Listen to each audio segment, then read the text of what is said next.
Bonjour, bienvenue dans cette vidéo de la première nouvelle lune de l'année 2022. Cette première nouvelle lune se déroulera bien évidemment en Capricorne comme tous les ans.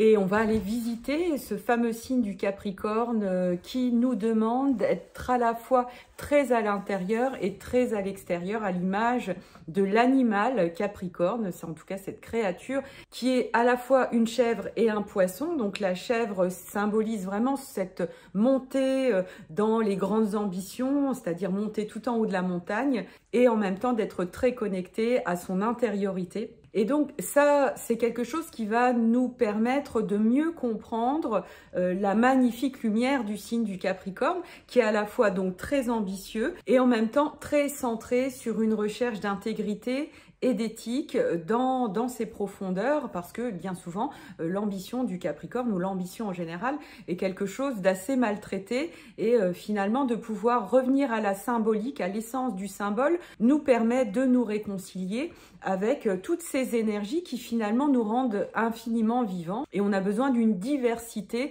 de vie telle que les 12 signes peuvent nous l'inspirer.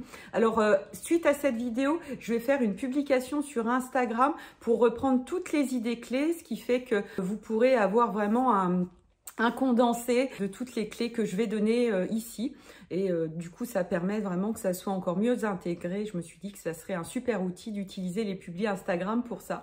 Donc, n'hésitez pas à aller voir sur emily.morel.astrocoach. Voilà, donc le Capricorne, qui est quand même le signe qui n'a pas la réputation d'être le plus marrant du zodiaque. Mais tout simplement, c'est une énergie qui demande un peu de temps pour qu'on puisse apprendre à l'aimer, parce qu'il nous demande de connecter à quelque chose qui nous demande plus de maturité, c'est-à-dire le plaisir de connecter aux profondeurs, à la sagesse et même à la solitude. Le plaisir de la solitude, ça va être dans le Capricorne qu'on va trouver ça. Et avec cette nouvelle lune, tout ça va être considérablement renforcé parce qu'on a en ce moment une rétrogradation de Vénus. Donc notre Vénus en Capricorne, elle prend encore plus de recul. Donc ce qui peut expliquer que finalement on prend beaucoup de plaisir en ce moment à se dire peut-être là je passerai bien du temps seule et j'apprécie finalement de me découvrir, de sentir que ce qui se passe à l'intérieur c'est tellement riche.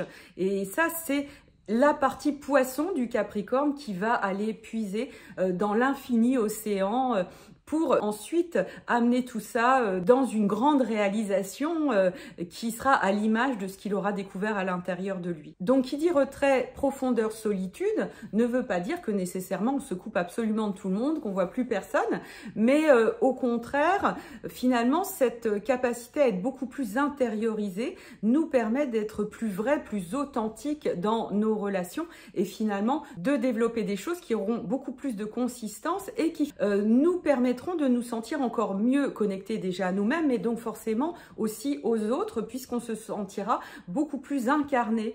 C'est une dynamique d'intériorisation, mais qui passe quand même par quelque chose de très matériel, de très concret. Donc la période nous propose de considérablement nous connecter à nous-mêmes, et plus cette connexion est profonde, comme les racines d'un arbre, plus les branches ensuite peuvent s'étendre pour réaliser des ambitions qui vont pour le coup vraiment nous ressembler et qui ne vont pas être finalement simplement la copie d'un modèle. On va se dire, oh, celle-là elle fait ça, ça marche vachement bien, je vais faire pareil, et ça évidemment ça marche jamais.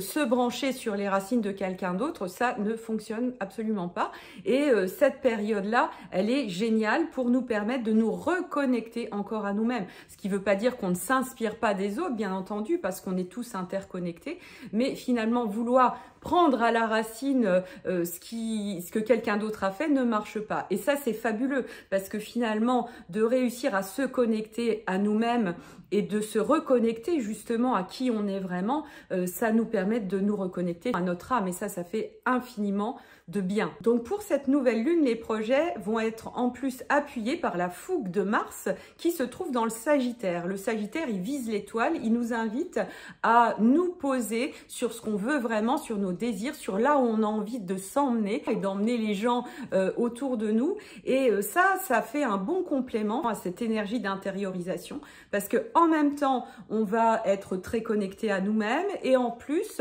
être connecté à ce que l'on veut et à notre foi en l'avenir également, parce que dans le Sagittaire, il y a énormément de confiance. Il s'agit de s'affranchir complètement des apparences extérieures. On a des outils, c'est-à-dire ce qui se passe à l'intérieur de nous et là où on a envie d'aller, et notre cœur, notre foi. Et avec cette nouvelle lune, on va se débarrasser des apparences extérieures qui pourraient nous tromper finalement et nous faire croire que c'est pas possible. Et on va comme écarter les voiles de l'illusion pour pouvoir avancer vraiment et poser des choses par la suite pendant toute cette année 2022, des choses très concrètes pour lesquelles on risque vraiment de s'étonner si on suit vraiment cet alignement. Donc il s'agit bien de rester centré sur l'objectif tout en étant connecté à l'intérieur et surtout, comme c'est très intériorisé malgré tout, d'accepter qu'on peut passer par une phase de déconstruction. Or, l'ego, il aime pas trop la déconstruction, hein. Il aime bien garder les choses telles qu'elles sont. Dans ce centrage à l'intérieur de nous, on va comprendre que ce qui doit partir n'est pas une perte. C'est de cette confusion majeure qu'il s'agit de se libérer. Et ça, c'est juste une confusion de l'ego parce que notre âme, notre être, notre humanité, elle a bien compris que ça fonctionne pas comme ça, puisque dès qu'on laisse partir quelque chose, finalement, on laisse la place à quelque chose qui sera beaucoup plus vrai. Mais effectivement, l'ego panique. Notre mental peut partir assez vite dans les tours quand des choses semblent se détacher de nous malgré nous, même si notre âme est en accord, hein, mais malgré en tout cas notre ego.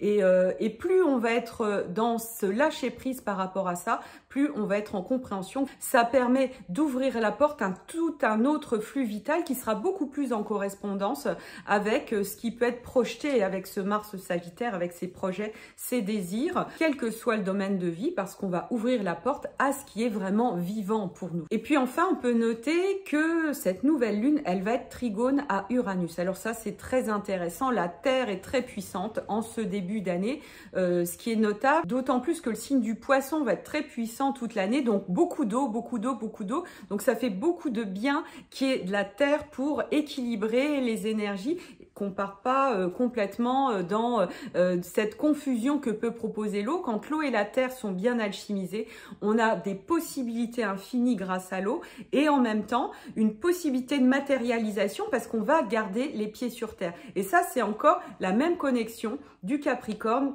très connecté à l'intérieur et en même temps très à l'extérieur. Donc ce signe vraiment est assez crucial à bien saisir parce que il nous permet de mieux comprendre tout le parcours de l'année. Et donc cette connexion à Uranus, elle nous rappelle encore une fois la grande importance du rapport au corps, du rapport aux soins du corps pour permettre à nos grands désirs de se mettre en place. Parce que quand on n'a pas pris soin de nous, quand on s'est pas alimenté correctement, on va être lourd. Alors l'esprit bien sûr peut dépasser tout ça, mais c'est quand même beaucoup plus simple quand on a pris soin de notre corps, parce que souvent quand le corps est trop lourd, et c'est pas une question de poids physique, hein, c'est vraiment une question d'allègement des organes comme le foie, comme on peut être très maigre et être en très mauvaise santé et prendre pas soin du tout de soi.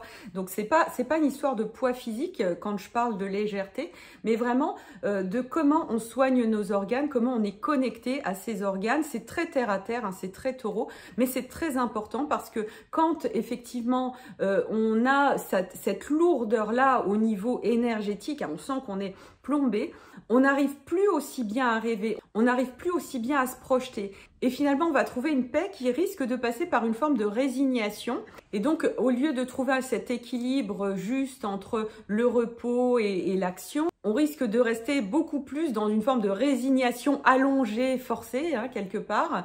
Alors que il y a cet équilibre et l'action est absolument nécessaire à la force vitale, quel que soit notre âge, quel que soit le parcours, hein, et le corps est tellement extraordinaire. Moi, je suis passée par des choses tellement incroyables par rapport à la lumière qui peut entrer dans le corps et qui guérit absolument tout. C'est absolument incroyable, que je suis infiniment convaincue que quel que soit l'état dans lequel on se trouve, quel que soit l'état dans lequel vous pourriez vous trouver vis-à-vis de votre corps et les erreurs que vous auriez pu faire dans le passé, on peut toujours ramener cette lumière. Et ça, Uranus, il va beaucoup nous en parler cette année, hein. Le nœud nord va entrer dans le taureau, Uranus est là, il travaille un éveil du corps. corps, mettre la lumière dans le corps, mettre l'esprit dans le corps, mettre toute cette confiance, vibrer de joie. On peut avoir les mêmes vibrations et amener les mêmes vibrations de joie qu'on a pu avoir quand on était enfant. C'est juste de le décider,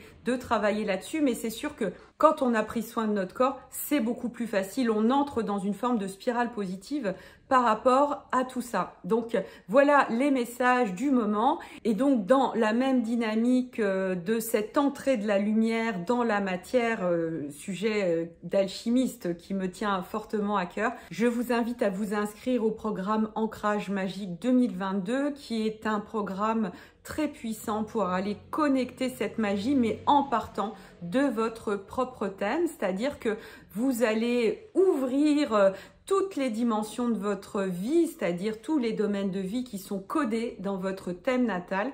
On va aller voir qu'est-ce qui est touché. Uranus, qu'est-ce qui va venir toucher dans votre vie personnelle, Saturne, toutes les planètes du système solaire. Donc vous pouvez accéder à ce programme si vous êtes débutant, si vous êtes initié, je vous mettrai le petit jingle à la fin.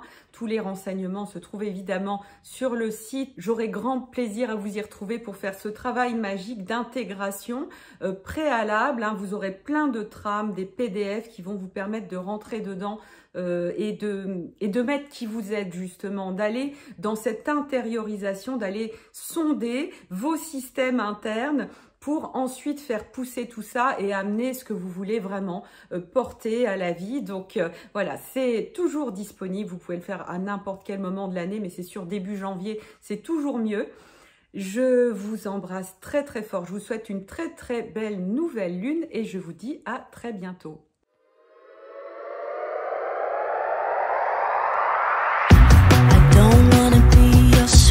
Lemonade.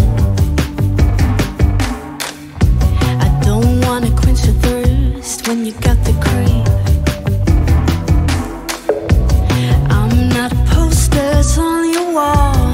I'm a human after all, and I'm tired of being emotional.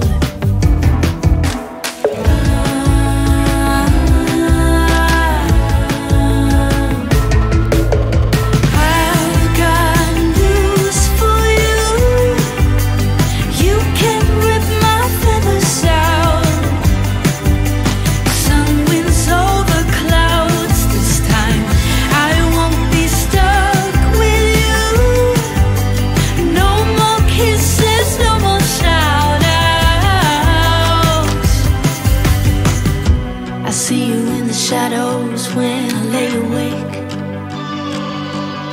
I hear you how you sigh like an earthquake.